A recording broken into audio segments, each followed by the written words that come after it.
24 Angler. Wegfisch, vamos. 12 Teams. Oh. 8 Nationen. 2 Gewässer. Ja! Oh. 1 Zielfisch. Und 1 Pokal. Der YPC Bass 2024 wird euch präsentiert von B1 Boots Center. Wir bauen dein Boot. Hearty Wise, feel the difference. Und LMAB, every great story starts with a cast. Hallo liebe Bass-begeisterte YPC-Zuschauer. Mein Name ist Charles Rettinghaus und ich freue mich sehr, nun auch endlich das letzte der 3 großen YPC-Formate stimmlich zu begleiten. Was beim letztjährigen YPC Bass passiert ist, lässt sich kaum anders als ein Angelwunder bezeichnen. Auf dem Lago di Bolsena konnten sich Niklas Steinbach und Frank the Tank Sharper vor malerischer Vulkanlandschaft in einer schier unfassbaren Aufholjagd gegen das hochfavorisierte Abu Garcia-Team um Bass-Fishing-Weltstar Mike Iaconelli durchsetzen und den Pott in das beschauliche Werder an der Havel holen. Natürlich wollen die Jungs vom B1 Boot Center diesen Triumph bei der nunmehr 3. Turnierauflage wiederholen. Allerdings geht es diesmal nicht nach Mittelitalien, sondern in die stauseegespickte Sierra der spanischen Extremadura. Um treue YPC-Zuschauer nicht mit bereits bekannten Infos zu langweilen, verzichte ich auf einen Exkurs über Land und Leute und stelle euch stattdessen direkt Modus, Regeln und die 6 Teams aus Gruppe A vor. Allen, die ein bisschen mehr über die Region erfahren wollen, möchte ich aber wärmstens das ausführliche Intro zu Folge 21 des YPC Bank 2023 ans Herz legen. Insgesamt 12 Teams sind diesmal dabei. Sie fischen in 2 Gruppen. Unter den 24 Anglerinnen und Anglern aus aller Welt befinden sich einige altbekannte, aber auch viele neue Gesichter. In Gruppe A starten die amtierenden Champions von B1 Boat Center, die japanische Ködermarke 10 Feet Under, der ursprünglich finnische Angelausrüster Rapala, die spanische Raubfischbrand Fish Us, der schwedische Tackle-Distributor CWC und schließlich Fish and Ship, einer der beliebtesten Angel-Online-Shops Frankreichs. In Gruppe B geht mit der französischen Premium-Marke Ilex der Titelgewinner aus 2022 an den Start. Dazu gesellen sich die schwedische Kreativ-Köderschmiede Headbanger Lures, der österreichische Routendistributor Hearty Wise Europe, das Raubfisch-Überraschungsabo Lure Drop, der deutsche Bootsbatterienhersteller Tritoncell sowie die Raubfischmarke Zeck, ebenfalls aus Deutschland. Wie in den vergangenen Jahren können in der Gruppenphase insgesamt 10 Wertungsfische eingereicht werden, wofür die Angler an 2 Tagen jeweils 8 Stunden Zeit haben. Allerdings angeln sie diesmal an 2 unterschiedlichen Gewässern, nämlich einen Tag am Embalse de Orellana und einen Tag am Embalse de Gracia Sola. Für die Fullcard müssen an beiden Gewässern mindestens 3 Fische gefangen. Dazu müssen von den insgesamt 10 Wertungsfischen mindestens 3 Bass mit Oberflächenködern überlistet werden. Um die Finalqualifikation zu schaffen, werden die Teams also nicht nur vielseitig angeln müssen, sondern dürfen sich wohl auch keine längeren Schwächephasen erlauben. Das Gewässer während des Tages zu wechseln ist nämlich nicht erlaubt. Das Mindestgewicht für einen Wertungsfisch beträgt 500 Gramm, wobei die Fische schonend entweder mit der Hand oder dem Kescher gelandet werden müssen. Bei Herausheben droht eine Strafzeit von 10 Minuten, die am Ende des jeweiligen Tages von der Angelzeit abgezogen werden. Selbstverständlich sind ausschließlich Kunstköder erlaubt. Die Teams können täglich je eine Power Hour nehmen und für genau 1 Stunde Live-Echolote nutzen. Die 3 Erstplatzierten aus jeder Gruppe qualifizieren sich für die Finalrunde. Genauere Infos zum Finalmodus folgen, wenn es soweit ist. Heute zeigen wir euch die erste Hälfte des ersten Angeltages in Gruppe A. Bevor die Boote zu Wasser gelassen werden, stelle ich aber noch kurz die Teams und deren Angler vor. Den Gruppenkopf bilden die Titelverteidiger vom B1 Boat Center, ein inzwischen deutschlandweit bekannter Bootshersteller und Distributor. Trotz seiner immer noch sehr jungen Turnierkarriere blickt Inhaber Frank Schaper schon auf mehrere beachtliche Erfolge zurück, darunter die Finalteilnahme beim YPC Boat 2022 und eben der bereits erwähnte große Coup in Bolsena aus dem letzten Jahr. Auch in Spanien wieder an seiner Seite ist Niklas Steinbach. Der gebürtige Schwabe ist nicht nur ein ausgesprochener Tackle-Freak, er weiß auch, wie er seine vollen Bassköderboxen richtig einzusetzen hat. Sollten Frank und Niklas so gut harmonieren wie in 2023, haben sie hier durchaus Chancen auf die Titelverteidigung. Alle Teilnehmer, die beim letzten Mal dabei waren, werden dieses Mal allerdings gewarnt sein. Das gilt zum Beispiel für das Duo von 10 Feet Under. Gründer Ken Iobe ist im letzten Jahr noch für Redfin angetreten, startet in diesem Jahr für seine eigene Ködermarke. In seiner Heimat ist der Japaner ein echter Sportstar, nimmt seit über einem Jahrzehnt an der US-amerikanischen Bassmaster Series teil und konnte bei der Bass Central Open schon zweimal auf dem Treppchen landen. Sein PB liegt bei unfassbaren 4,54 Kilogramm. Wo es bei diesem Turnier hingehen soll, erklärt sich also eigentlich von selbst. Unterstützen soll ihn dabei Christian Biret. Beim YPC Bass 2022 und 2023 holte der Hockenheimer für unterschiedliche Teams jeweils die Bronzemedaille. Mit Ken hat der Organisator der Lure Masters nun vielleicht einen noch stärkeren Partner als in den Jahren zuvor. Ken und Chris sind auf jeden Fall heiße Anwärter auf den Gruppensieg. Gleichwohl ein Wörtchen mitzureden dabei haben Evert Oostdam und Lex Peters von Catch with Care, einem der führenden Distributoren für Raubfisch-Tackle in Skandinavien. Das knappe Vorrundenaus aus dem letzten Jahr wollen die beiden Veteranen verständlicherweise nicht auf sich sitzen lassen und wer Evert aus YPC Bank und Boat kennt, weiß um die Qualitäten und vor allem um den Ehrgeiz des Niederländers. Auch wenn er nicht alle Tage auf Largemouth Bass angelt, kann sich der Ex-Soldat und langjährige Veranstalter der Predator Tour auf gut 50 Jahre Erfahrung und große Turniererfolge wie zum Beispiel den Sieg bei der European Fishing League stützen. Bei diesem Triumph war auch sein Freund Lex Peters schon dabei. Der Niederländer ist nicht nur ein sehr versierter und extrem erfahrener Angler, er spricht auch fließend Spanisch. Gut möglich, dass Lex den lokalen Guides in der Vorbereitung die eine oder andere heiße Information entlocken konnte. Neu beim YPC Bass dabei ist Fish and Chip. Für den französischen Angel-Online-Shop, der wegen seiner großartigen Auswahl für Angler in ganz Europa interessant ist, tritt Inhaber Sylvain Legendre höchstpersönlich an.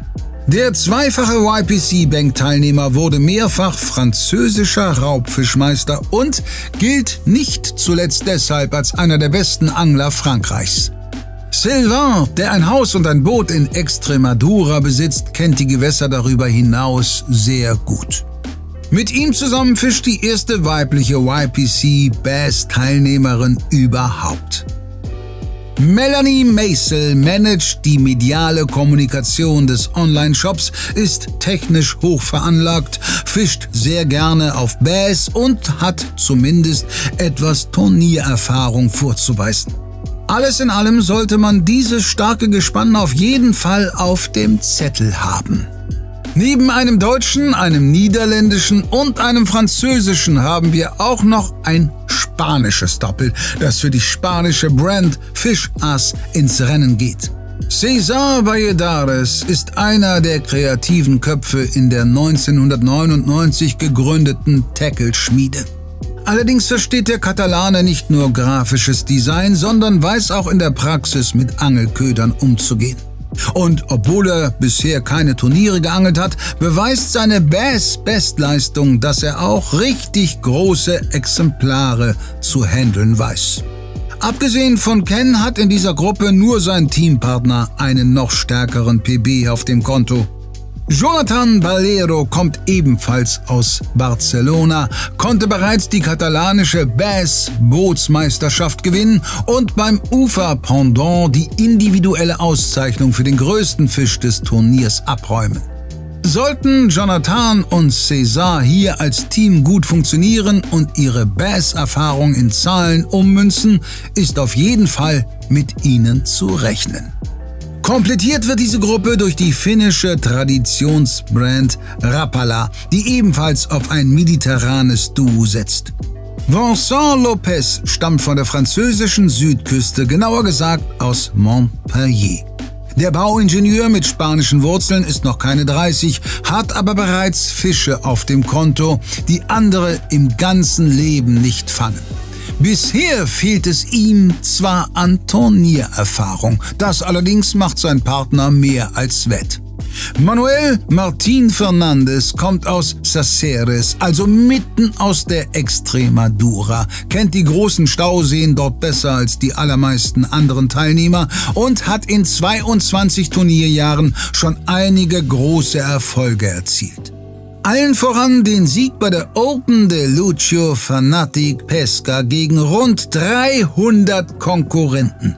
Nominell also auch ein starkes Team, dazu mit potenziellem Heimvorteil. Zumindest im letzten Jahr konnte man sich aber nicht allein darauf verlassen. Wir werden sehen. An Tag 1 starten die Teams mittags und angeln bis in die Abendstunden. An Tag 2 beginnen sie dann in der Morgendämmerung.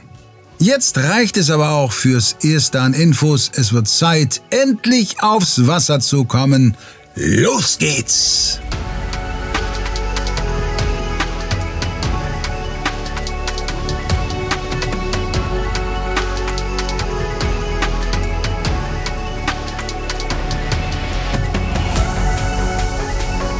Catch the donkey! Yeah. Hey guys, welcome on this YPC 2024. Good luck. Be careful, Ken, huh? Yeah. It's dangerous.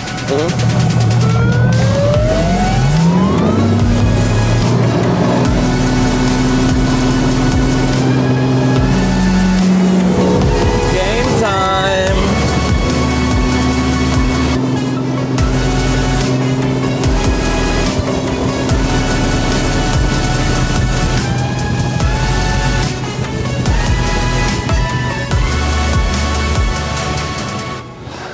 Okay guys, we arrived to the first fishing spot. I'm here with Mr. Ken Iobe, famous angler from Japan. Yeah. He also fished in the United States a lot and we will fish the tournament together. This is the first spot and yeah, we are looking, I mean, training and practice was really tough, but hopefully we can catch some for you guys at home. YPC Bass 2024. Let's go. Yeah, let's go. Can we do it? Yeah, yes we can. Yes, we can. Fish are put a lot on this rocky point because they can find shadow when it's hot weather, like this we have today. Also, they can have some holes they can hide from other predators like zander or like pike also on this lake. And also there is a lot of crow inside. Also, it's also a place when they rest, when they are eating. Sometimes also they are mating, but more in this time of year, they are more here for rest from in the shadow. So let's try there. Good morning, guys. We are Team Fish and Chip, and we start in this lake of Garciasola by doing some top water, because the top water points will be important, and we want to start with that, try to secure at least one fish on top water. So that's the surface time. YPC Bass 2024. Yeah, today is quite windy. It's super good for the bass fishing today. Pre-fishing was awful. No wind, no fish.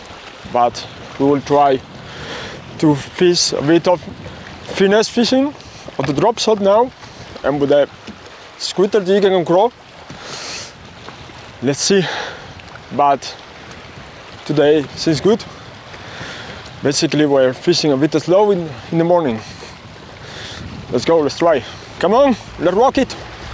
10 feet under bleibt vorerst im nordwestlichen Teil des Sees. Rapala platziert sich unweit davon, aber etwas weiter östlich hinter einer Landzunge. Fischass fährt für den ersten Wurf ein gutes Stück nach Süden, während CWC und Fish and Chip in der östlich gelegenen Flachwasserbucht beginnen, genauso wie die amtierenden Champions von B1. So, ein Jahr später, neues Gewässer. Team ist immer noch das gleiche, Frankie Auf jeden Fall. und ich. Wir sind jetzt hier an einem Krautfeld, geht flach rein und die Bass patrouillieren hier an dem Krautfeld entlang und Technik bleibt die gleiche. Der Start war eben schon super spannend, Leute. Wir sind mit 3 Boote, also Team Biretto mit Ken und Ewart, wir waren gleich schnell und wir haben uns super reingestellt. Also von der Strategie her sind wir erstmal zufrieden, dass wir hier einen Spot geblockt haben. Wir haben ja diese Entfernung, 100 Meter muss man entfernt sein. Und ja, die wussten aus dem Training halt, dass hier Fische sind. Und wir versuchen, ja, wir machen damit weiter, wo wir aufgehört haben im letzten Jahr und hoffen, dass es auch klappt. Also bleibt dran und drückt uns die Daumen. Frank, fang große Fische. Komm. Los geht's. Welcome to YPC Bass. Oh, 2024. Evert already got a fish. Net. Got the fish. Hoppa. First fish in. First fish. So welcome to the YPC Bass. First episode. Already got a fish. He couldn't wait to cast I'm eager. top water. Maybe it's not a keeper, but we're gonna try and see. 5-1. 5-1.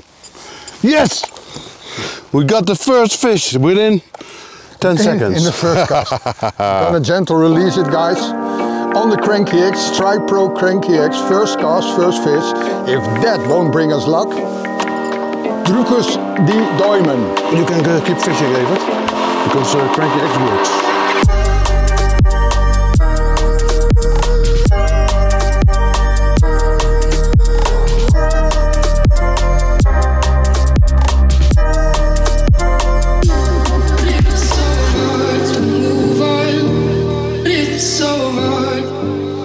So on the first spot, it's basically a point leaning towards an open area, and it's not a super steep but a rather steep bank with a lot of small gravel and rocks. And we had some bites here in practice and it was really close to the lounge, so we decided to go here first. In Lake Garcia the water is really stained, it's brownish, but it's not super like the fish still can see. But now we start at 12 o'clock, the sun is really up high, so we try to cast without making a big noise. Cast the jig very close to the bank and then let it go down slowly, because we believe that fish is feeding a lot on crawfish. There's a lot of crawfish in the lake, and the jig we use imitates this. And yeah, we just hope that we sooner or later will get the first bite. I'm fishing with a Moyo Crow from Fisas. We have 2 sizes. The small one is perfect for skirted jig. Okay, when you're fishing a bit more, so to say, finesse, and you need to downsize. The good thing about this crow is the crows float, so you get the jig into the knocking the rocks, and it's like making this kind of movement, even when you get it completely stopped.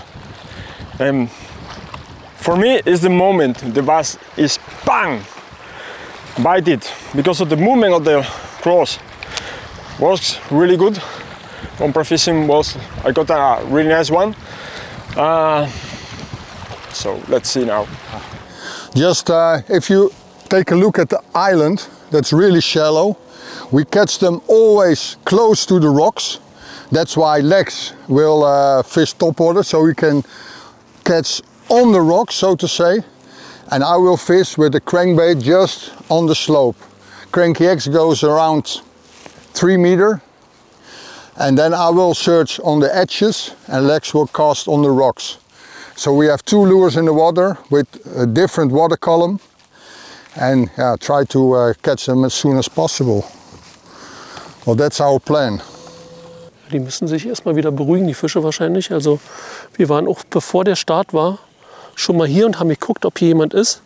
Und siehe da, Luis, Biggie war auch schon hier. Der übt, der ist in Gruppe B und startet ja ganz kurzfristig mit einem einheimischen Local. Und die waren auch schon hier, ja. Hatten gesagt, aber sie hat nur einen Biss gehabt, aber noch keinen Fisch gefangen, haben sie gesagt. Das so ist. Gesagt, auf jeden Fall ist es dieses Jahr extrem Madura, ganz anders als am Bolsena. Hier sind 2 riesige Seen und wir starten hier am Embalse de Garcia. Sehr schöne Stauseen. Von der Natur her finden wir den See etwas schön, oder auf jeden Fall ist er anders, Niklas? Ja, auf jeden Fall anders. Deutlich mehr Steine, deutliche stärkere Abhänge. Ja, aber ob der See oder hier, gleich heiß. Der Garcia oder Orellana, es ist so unglaublich heiß hier. Könnt ihr euch nicht vorstellen. Und man hat gesehen, wie wichtig es ist, im Tournament ein schnelles Boot zu haben. Wir waren jetzt nicht die schnellsten, also die Nitro mit Birettos Nitro Z21 mit Jo, Fisch on. Fisch. Ja, da ist er.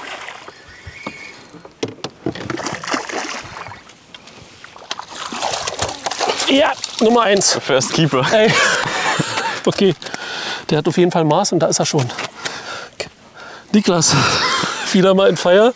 Oh, Splitshot. Ja, neuer Trick aufgebaut. So, den wiegen wir mal gleich. 0,60. Da wollte Frank gerade von Booten anfangen und wird dann unwirsch unterbrochen. Naja. Was die Herangehensweise betrifft, gibt es zwischen den Teams durchaus Parallelen, aber auch einige Unterschiede. Der erste Fisch für CWC kam auf einen Crank. Bei B1 war es ein Split-Shot-Rig. Flusskrebsimitate stehen ebenfalls hoch im Kurs. Auf den meisten Booten hat aber wenigstens ein Angler einen Oberflächenköder montiert.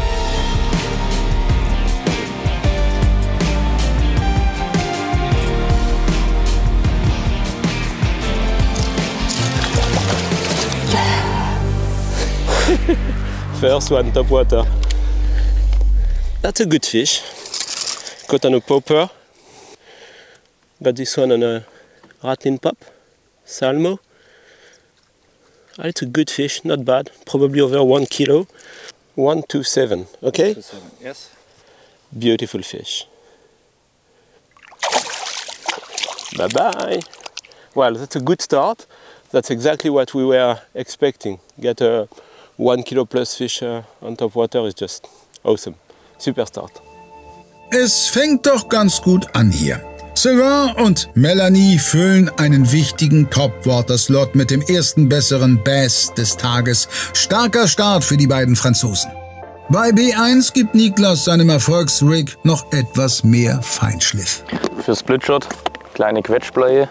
Jetzt habe ich gerade 1 Gramm dran gehabt. Das war mir ein bisschen zu schwer. Hört sich pingelig an, aber macht ja sehr viel aus. Und jetzt wechsle ich auf 0,4 mit 4 Lips. Schnur natürlich immer gucken, ob alles noch hebt, weil es hier sehr flach ist. Splitshot Rig ist im Prinzip dann so aufgebaut. Man hat hinten seinen Shad, Wurm, was man möchte, mit Offset-Haken, Einzelhaken, wie auch immer. Und da das jetzt zu leicht ist, kommt hier vorne eine kleine Catch-Play-Perle hin und dann sieht es im Wasser, wenn ich jetzt einfach den Wurm ohne Gewicht reinschmeiße, sinkt das sehr, sehr, sehr langsam. Und ich kann es nicht so weit werfen. Und wenn jetzt das Blei davor kommt, dann taubelt er schneller zum Boden. Und ich kann weiter werfen. Das ist System Splitshot.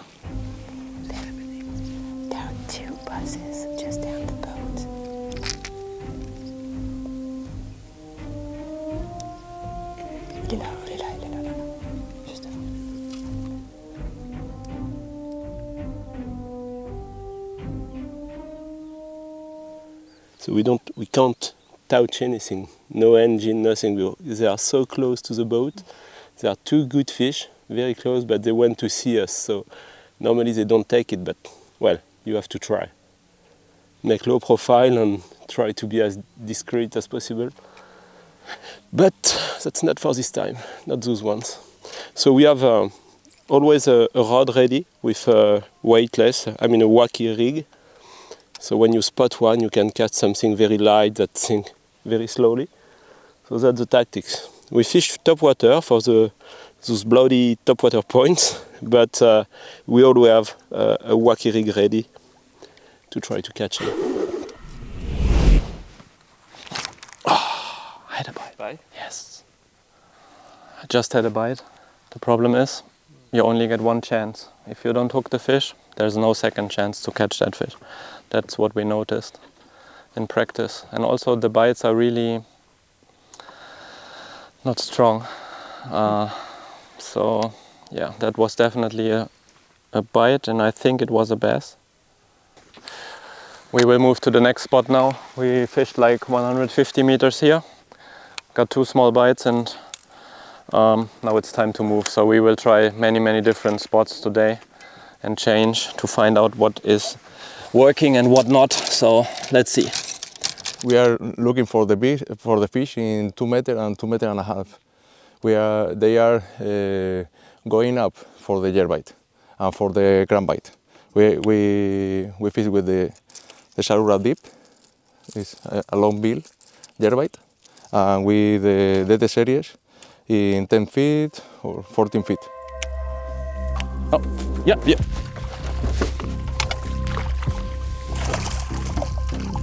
Oof. Keeper. Good, my friend, good.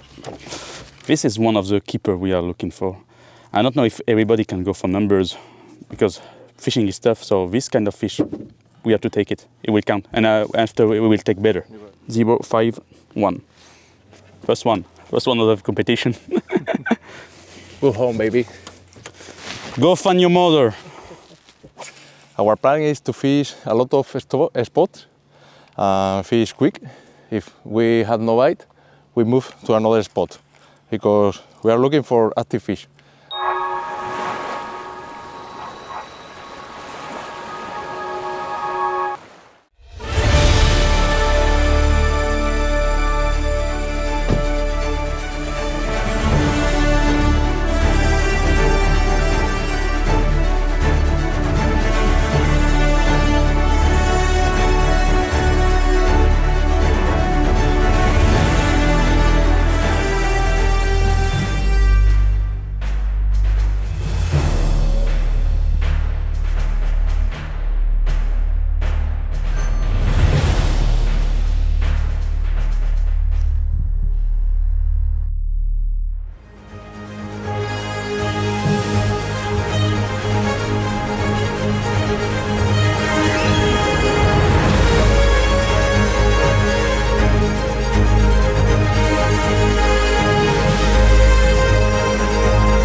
Geile Route, Dicker.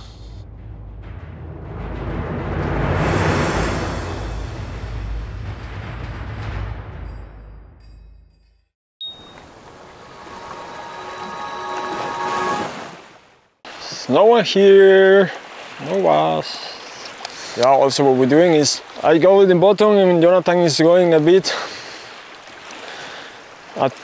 not just in the bottom, but like 1 meter from the bottom. So if there are no bites, it's because there are no free fish probably. I don't know.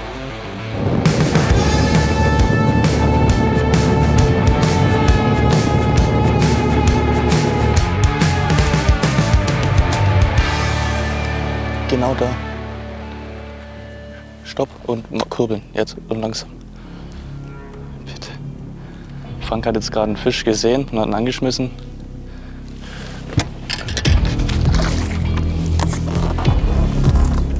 Komm schnell her. So. Yes. Und da schwimmt einer. Sag mal die Kurzzeit, dass der 0 ist. Dass das Ach so. Ja, Fisch, warte, komm ich. Ist ein bisschen besser. Warte, Moment. Nee, warte, ich nehme es so.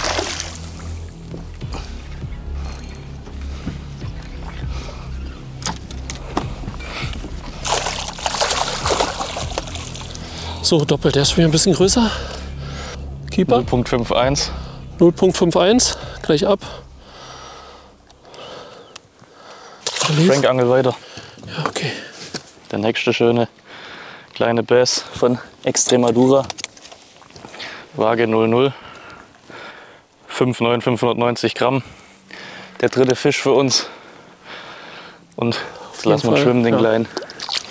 Und die sind zwar nicht so groß, also hier sind sehr große Fischer drin, größer als im letzten Jahr. Hier sind Fische über 3 Kilo drin. In der 3-Kilo-Kategorie sind die amtierenden Champions noch nicht ganz angekommen, die Frequenz stimmt aber schon.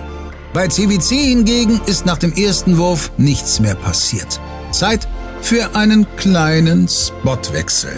Okay, we're gonna move a little bit to the corner. We caught some nice ones over there as well. We have like 3 spots in this area. One is the small rocky islands that we fished, 1 fish. Normally we're gonna fish the wheat edges, but there are 3 competition boats. So now we go to our second spot, and after that we're gonna leave this bay, but for sure we will come back because this is a crazy good bay. And I think because the 3 teams are in the corner, they don't want to leave the spots because, yeah, the fear of missing out. Because when you leave, another boat will come. So that is our big advantage, I guess. So we go in that spot that's empty, no lures in the water yet, and we caught like a couple of 1 kilos in the corner. So next spot. Oh. And Nicholas also caught a fish there. Frank and Nicholas, 2 fish. 2 500s. Everybody already has fish, almost. Vincent also. Only Ken doesn't have fish yet. Auch Team Fischass ist bislang noch fischlos, aber klar. 10 Feet Under steht bei der Konkurrenz besonders im Fokus und es scheint, als sei es am neuen Spot von Ken und Christian etwas belebter. Fast, baby. Yes. Close keeper. Yeah, that's keeper, Yes. maybe. That's keeper, baby. Little guy. Ah, no. I think 400 grams. I think it's 500. 5, 2. Yay! 5, 2. 5-2. 5-2, huh? This is number 1. Yeah. And I was using 10 feet under stroke rope. Fast fish. Bye bye. All right. I reported, Yeah, okay? good start. Good start. Yes, sir. Let's go. We are in the desert and we don't know what they are eating. They are sucking rocks. I try a different. We have a lot of fish in this world this week, and we have no bite with the fast movement lures, and we tried the slower movement, easy to suck for the bass, also for sander or perch. It's very good.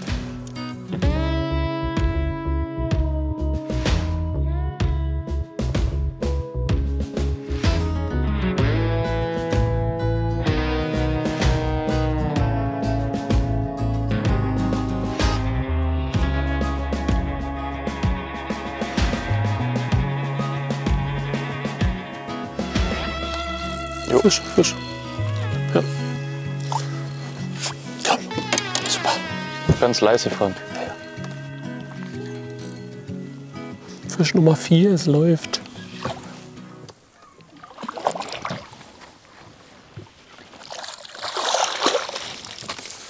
Sehr gut. Geil.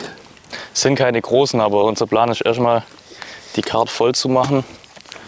Und dann, wenn wir die Karte voll haben, anschließend die großen Fische zu suchen. 0,58, 580 Gramm. Kein großer, aber wie gesagt, wir wollen die Karte voll machen. Bisher heißt es Masse statt Klasse bei Niklas und Frank. Um in Hinblick auf Tag 2 den Druck rauszunehmen, ist das allerdings sicher keine schlechte Strategie. Währenddessen haben sich andere Teams taktisch schon wieder aufs Fischesuchen verständigt. Alright. So next spot now, it's a steeper bank and still rocky points, so there's a lot of structure where the bass normally come to feed. And again, we will use the jig to imitate crawfish, but now with the wind, I think also try some topwater and some crankbait. Let's do this. So we are now in different spot. It's rocky with some big boulders. We try, both of us, with a Mojo Craw and a Squirty jig. Let's see. It's difficult to feel the bottom sometimes because of the wind, and you get some pulse bites, like you croak croak, but that's not a fish. What we're doing now is we cast, let it sink, and we lift it slowly so it knocks on the rocks.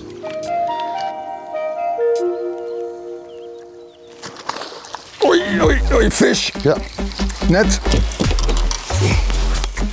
Big one. Really big one. Kilo fish. Really big kilo fish.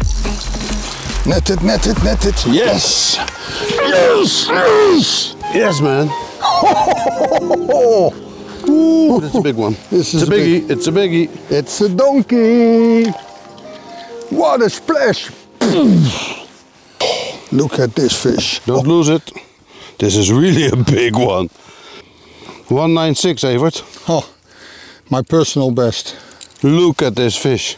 Evert caught it on the Water Strike. Strike Pro lure. Small lure. Evert, show it.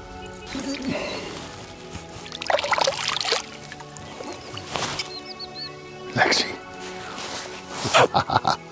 Wow! Unter spanischer Sonne ist Evert bisher lässig unterwegs und ich muss sagen, mir gefällt's. Nach kaum 2 Stunden ist der erste PB geknackt und das auch noch auf Topwater. Damit übernimmt CWC die Führung. Auch an anderen Spots scheinen die größeren Bass nun langsam munter zu werden.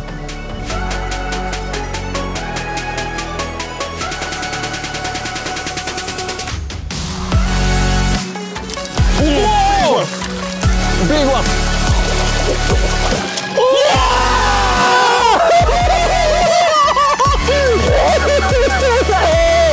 Good job!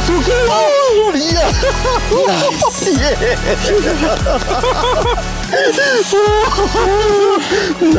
On the stall craw, Yeah. this is the lure of our choice. Nice fish! And this is a 2 kilo fish. Wow, 192, 191, 192, right? 92. It shows 92. 191. Okay. Chris! And look how job! fat and how healthy this fish is. Yes. A crawfish eater. Yeah. All right, this is an important fish, the way to Very go. important fish, yeah. And yeah, on the jig, and big pleasure. The biggest, in whole practice. We never caught one like this, so this is what we need. Yes, this one goes quickly back into the water, and we on to a next one, right? Yeah. Yes, All right. let's do it. All right, good job.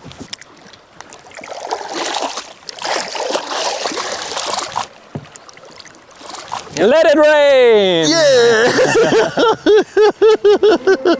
Diskutabel, ob diese Catchphrase nicht langsam ausgedient hat, aber bei so einem Fisch drücken wir nochmal ein Auge zu. 10 Feet Under schiebt sich damit nach oben. Allerdings haben auch Sylvain und Melanie den nächsten Fisch buchstäblich vor Augen.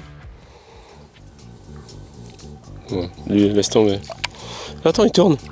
Ça se trouve, c'est l'idiot du village. Il l'a pris. Ouais, vas-y. Boum. doucement, doucement, t'es pas en... Oui, oui, oui, je sais. Good. Les dieux du village. Lève les pieds. Ouais. Super. Le filet est vraiment trop profond. Très good one.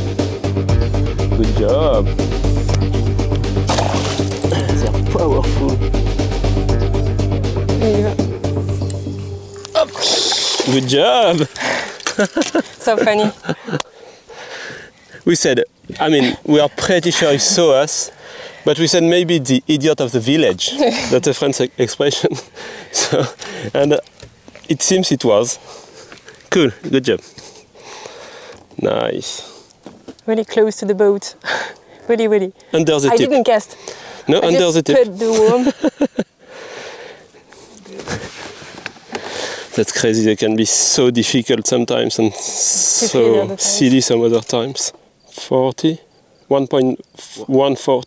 114. 114, okay.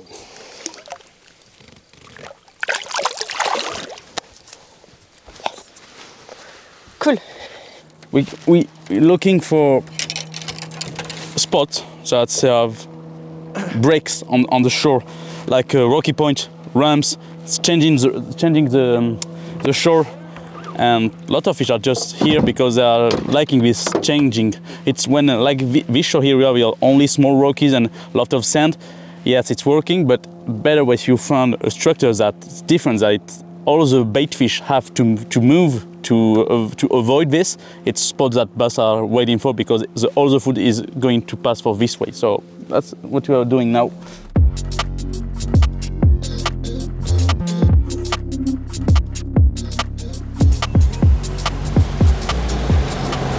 Yeah, we have shadow also. We have shadow.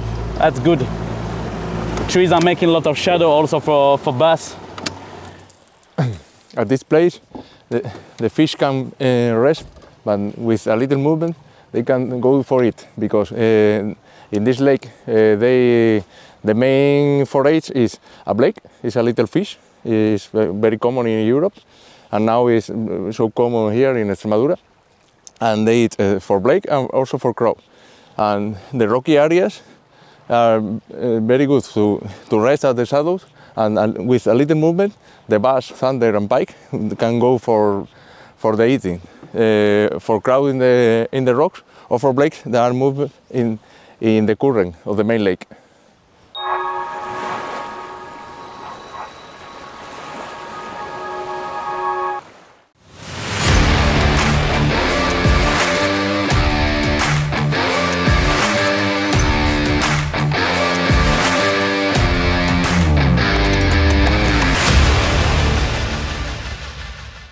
Du willst diese geile Western-Routentasche kostenlos bekommen? Dann pass jetzt auf! Seit einigen Tagen ist unser gemeinsamer Routenbaukurs von CMB Routenbau und der Anglerschmiede online. Und jetzt hauen wir noch mal richtig einen raus. Die nächsten 50 Personen, die den Kurs auf anglerschmiede.de bestellen, bekommen dieses Futteral von Western kostenlos zum Kurs dazu. Zusätzlich gibt es einen 30-Euro-Gutschein für Routenbausätze bei uns im CMB Online-Shop. Also sicher dir jetzt den Kurs und erhalte das Futteral und den Gutschein für unseren Shop einfach so mit dazu.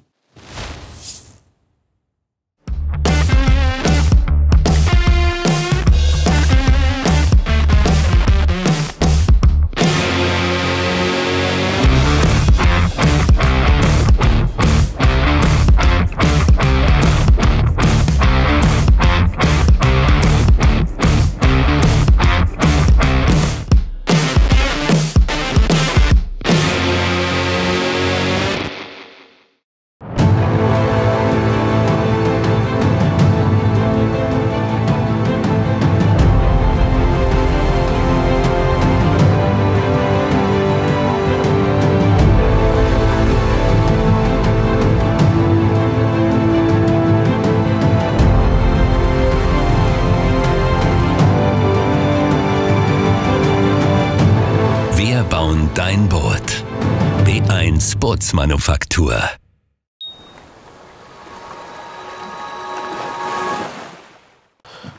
Yeah, my favorite, we favorite. Yes, our favorite. Yeah, and my jig and 10 feet under stork roll. Yeah, this lake is lots of bass eat crawfish here, and it looks like crawfish. And it has paddle action, and also an additional tail that does like this, and it's really soft and also shrimp flavored. Yeah. And we found out that this purple color is working well on these lakes, so we use a lot of purple accents on the jig as well. Okay, let's go. 8 more.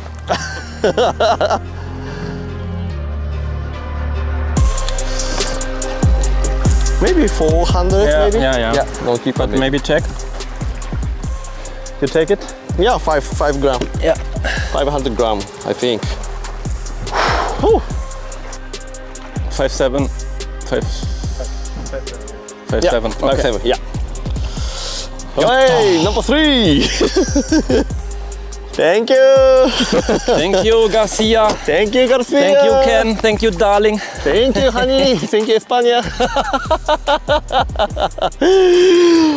All right, 4 more. No, 7 more. 7 more. 7 more. Gute Stimmung bei der deutsch-japanischen Besatzung. Christian und Ken stehen erstmals an der Spitze. Der Platzwechsel hat sich gelohnt. Derweil nehmen auch die Teams, die bisher noch an ihrem ersten Spot fischen, kleine Anpassungen vor. Well, so this area brought us more or less what we were expecting. Like 1 good fish top water, 1 bonus fish underwater. It's not a fantastic start, but it's not bad either. So we will go very close to another spot with no weed at all. Try to cast some crankbaits and shads on the stones. Auch Sylvain und Melanie versetzen ihr Boot also ein Stückchen. Team Fischass angelt noch etwas weiter südlich als zu Beginn und sowohl 10 Feet Under als auch Rapala haben inzwischen komplett das Ufer gewechselt und ankern jetzt ganz im Süden nahe der Staumauer. Die anderen 3 Teams hingegen sind den flacheren Bereichen der östlichen Bucht treu geblieben und treiben unter spanischer Sonne gemächlich umher. So, wir haben jetzt 4 Fische gefangen, 4 Bass. Und 3 brauchen wir Topwater, deshalb angeln wir jetzt Topwater, aber einen leisen, also noch nicht mit so einem großen Wakebait zum Beispiel, den finde ich abends ganz gut, aber der rattert hier so, hier ist totale Windstille. Wir nehmen jetzt ganz kleine Stickbaits und zwar hier ein. So, Köder montiert, Topwater, ein kleiner, ja, das ist eigentlich ein Popper. Der hat eine ganz kleine, aber der ist ganz leise, ein paar Federn hinten dran und vor allen Dingen mit einer Spinning-Route. Von Johannes, Grüße gehen raus, eine 21 Gramm Rute, damit kann man auf jeden Fall, also kann man sehr weit werfen, weil es auch ein bisschen länger ist. Das ist eigentlich der Vorteil an den Routen, warum ich die gut finde. Wenn man durchlädt, guck mal, siehst du das? Alter, was ist ein Wurf, Leute. Well, for this kind of fishing, I will use the 5 until 20 gram, the Lizard X series. It's from Adam Orre. But normally in the Netherlands I fish this rod for the perch, spin fishing. But this is also a tremendous rod for the small water strikes, because the tip of this rod is really sensitive, but the backbone of the rod is really stiff. So when you got a strike, you get a enormous backbone and stiffness in the rod to set the hook. If you want to have a good topwater action rod with stiff backbone and sensitive tip, buy the Lizard X from BFT. Okay, the thing is with black bass fishing, they are really spooky if you enter them too fast, because normally it's clear water. So always approach a spot really gentle with the front trolling engine, or maybe even better with the wind. Drift into a spot and make as long as possible casts with the rod, because when you go in too fast or to make much noise, it will spook away the fish and then they're gone. So a gentle approach and the longest cast you can ever make, and then try to reach the shore. Sometimes we even cast our lures at like 10 centimeters of waters, and with top water lures it's no problem because you can't get stuck. That's the big benefit of topwater fishing. And in that way you can scan the banks. And the big fish, that's what we found out, the big fish is mainly in the rocky parts, maybe just 1 meter from the shore. Viel Theorie auf einigen Booten, bei Fish and Chip herrscht dagegen Pragmatismus. Oui. C'est joli? Ouais. C'est énorme. Ouais, maintiens bien la tension.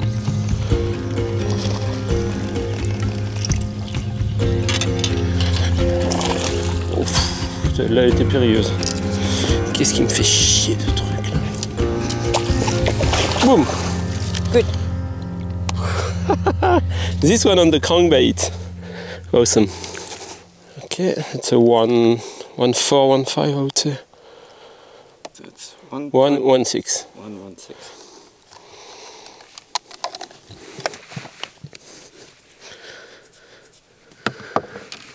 1.16. Then after topwater fishing, we are on a rocky point and we are fishing deeper with a crankbait. So it was a good strategy with the bait switcher, the bait. So while Melanie is doing some crankbait on the slope, I fish a bit deeper with some shads. But it looks like it's a zander. Oh no, no, no, no, no, no, no, no, no, no. It comes up. So it's a big bass. So I fish deeper with a shad to try to catch bigger ones. Well, it will be a zander, I guess. Oh yeah, it's a zander that came up, which is quite unusual. Good. It was a good zander. Il m'a ramassé. He took it on the bottom, so I thought it was a black bass. With, you know, when you have no bite, no, the strong bite from the zander, sometimes they just take it on the bottom. Tu vois, c'est gros? Ouais. On dit ça, on a vu. Non, non, c'est un bassin. C'est pas ça. Non, c'est un bassin. That's a big one. Now we are talking. Allez, prends ton temps. I don't see him at all. Quel flavor. Bouh! Good job. Petit poney. Petit poney. Ah, nice. That's a good one. Là mieux? Ouais.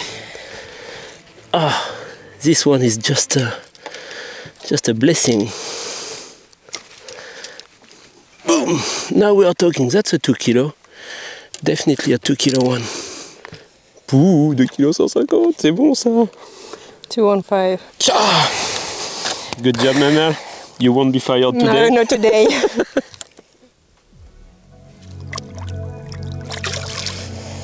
Woo!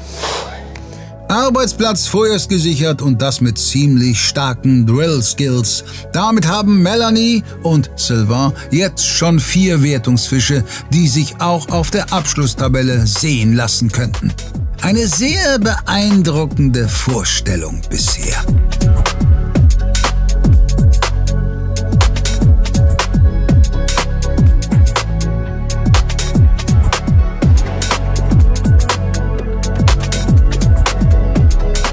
So, da kommen wir. Sehr gut.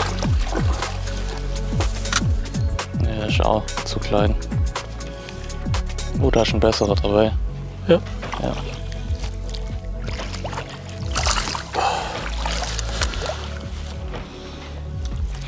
Null, 5-1. Komm.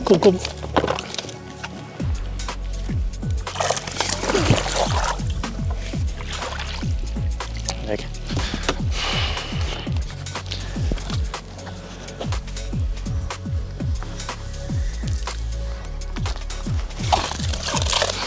Hast du gesehen? Das war ein Ding, oder? So köchert man, Niklas.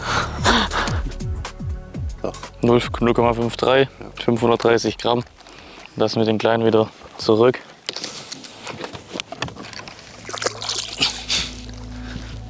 Frank, hier. Hier, alles voll.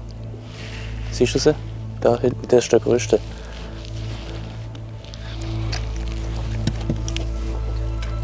Ja, genau vor dem Boot sind sie. Siehst du sie alle?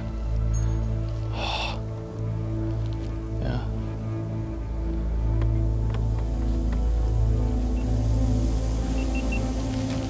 Interessieren sich nicht. Hä? Wie bitte? Interessieren sich nicht.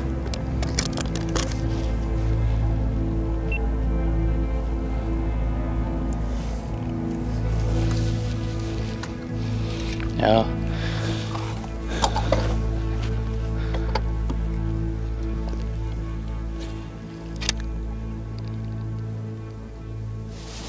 We changed the plan again.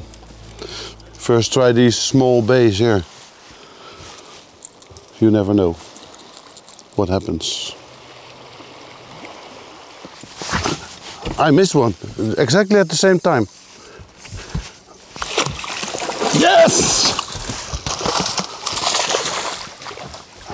I keep on fishing, Evert. There's more fish because I missed one. Top water. Top water, jongen. Second big one on top water. It's not as big as the other one. And we are back in the game. At least a kilo fish. Lex will zero the scale. I guess this one is 1.2. 1.4. 115. Take it. Okay, gentle release. 1406 CBWC Evert 105, top water.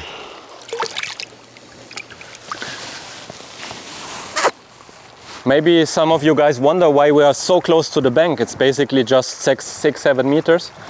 That's because we want to fish precisely in a certain depth, and it's a very steep bank, so where we are right now is more than 5 meters deep.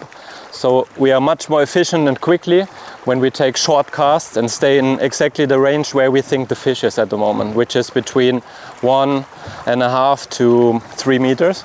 So this is why we do very short casts, precisely and silent to the shore, and let it sink down. Sometimes even release some line that it really drops off vertically. And for us this is the key to get the bites. Warte. Ja! Da, Mann! Ey, Niklas. Sehr schön, sehr schön. Das ist ein Best, wie wir ihn brauchen. Auf Dropshot. Ja. Und der Haken. So, raus. Ey, richtig schöner Fisch. Weiter, Frank. Ja. Die Fische haben Lust. 1,23. 1,23 Kilo für Frankie und mich. Mega Fisch, darüber. Der erste bessere Fisch heute. Ja, Frank. Peace. Huha. Ja, hier waren wir im Training und haben hier einen großen Fisch gefangen. Ein Stück weiter unten sogar noch, also die ganze Kante hier ringsrum.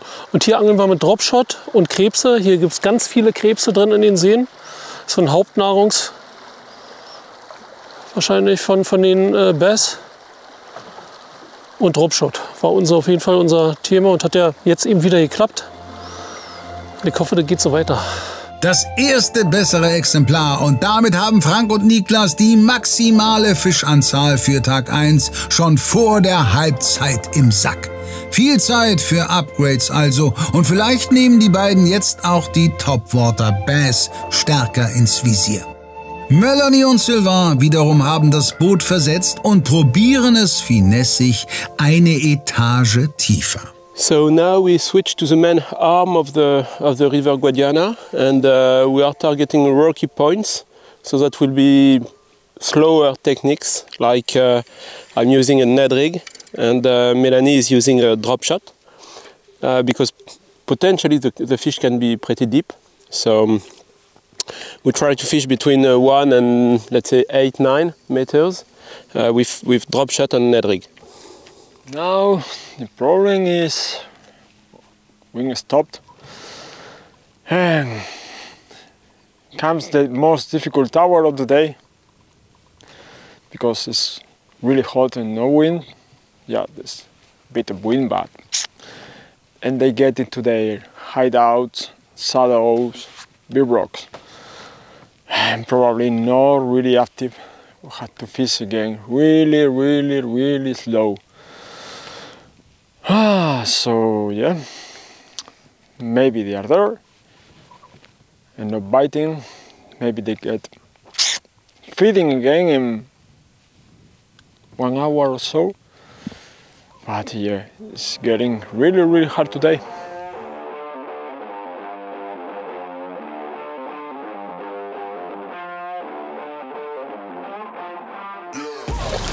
Non-keeper maybe. Yeah. Oh, it's keeper. Yeah. It's keeper cross. Yeah, it is. 500 maybe. Cross. Cross. I think it's 500. Really? Yeah. You don't think so? Breathe. 520. Yay! I got lots of fish, little guys. But thank you. All right. 6 more, huh? Yeah, 6 more.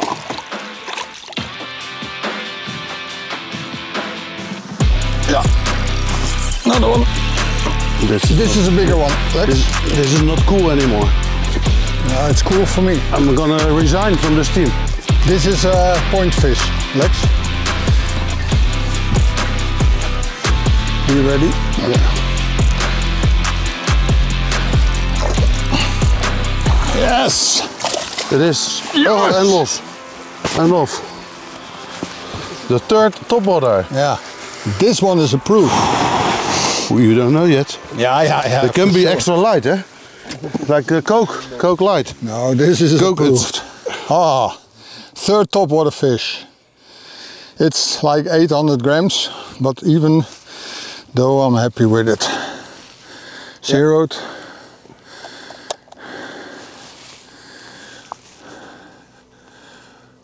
$9.4. Yeah. Again on the Strike Pro Water Strike in the white color. Black Bass loves the white colors, we found out. Gentle release. And here she goes. What was it? 9.5? 9.4. 0.94. Yeah. Okay, I put in the app 1416 CWC Evert 0.94 topwater. Am I even fishing? I put behind it. Naja, im weitesten Sinne ist Keschern ja auch Angeln.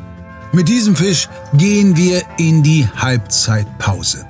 Bis hierhin war es trotz Hitze ein kurzweiliger Auftakt. Besonders imponiert haben Melanie und Sylvain, die das Feld mit 3 schon sehr passablen und einem richtig guten Fisch anführen. Dahinter liegen CBC und B1 quasi gleich auf. Vor allem dank Evert haben er und Lex als einziges Team schon ganz früh die Topwater-Fische eingetütet und so schon jetzt eine Top-Ausgangsposition geschaffen. Niklas und Frank stehen zwar noch ohne Topwater Bass da, könnten sich bei schon 7 Wertungsfischen aber den restlichen Tag voll darauf konzentrieren. Die nominellen Favoriten von 10 Feet Under liegen mit 4 Fischen in Lauerstellung auf Rang 4. Für Rapala steht erst ein kleiner Bass zu Buche und die Jungs von Fischass sind trotz ihres Heimspiels noch überhaupt nicht in Tritt gekommen. Ob sich das in der zweiten Hälfte ändert, seht ihr am kommenden Sonntag ab 18 Uhr. Wir hoffen, die erste Folge hat euch Spaß gemacht und freuen uns wie immer über Likes, Kommentare, Subscriptions und Support in Form von Einkäufen bei uns im Shop. Vielen Dank, hasta luego und ciao.